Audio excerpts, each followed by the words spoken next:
Bonjour à tous, moi c'est Alexander Chassignol, je réponds sous le nom de Rednaxella. Je suis photographe, photologue, thérapeute de l'image et aujourd'hui on va travailler un clair-obscur en lumière continue. Donc déjà dans un premier temps, on va faire une photo qui va être une photo un petit peu de référence pour voir au niveau de l'éclairage et au niveau de la disposition du modèle. Il y a deux lumières continues qui éclairent nettement le modèle.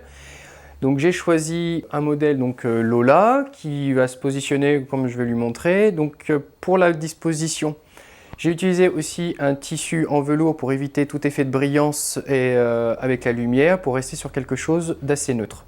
Voilà, donc je vais faire une première image pour voir ce que ça donne et voir les modifications que je vais apporter avec la lumière. Donc ce que tu fais, c'est que tu vas te mettre comme ceci, tac. Voilà, juste comme ça.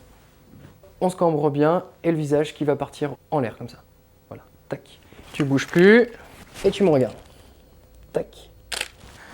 Donc là, dans un premier temps, je regarde mon image et je vois que bon, il y a un éclairage complet et c'est pas du tout l'effet recherché. Donc on recherche un clair-obscur. Pour faire ce clair-obscur, déjà, je vais devoir repositionner mes lumières, me rapprocher du modèle et créer une zone d'ombre. Dans un premier temps, je vais éteindre un éclairage et je vais aller positionner le deuxième éclairage un peu plus près du modèle.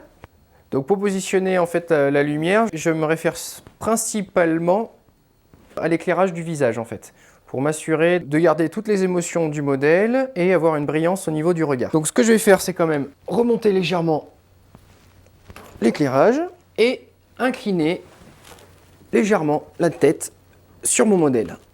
Là, je vais m'installer. Du coup, Lola, je vais lui demander de reprendre la posture de tout à l'heure, en se grandissant bien. Voilà, le visage qui va partir du côté de la lumière. Ok.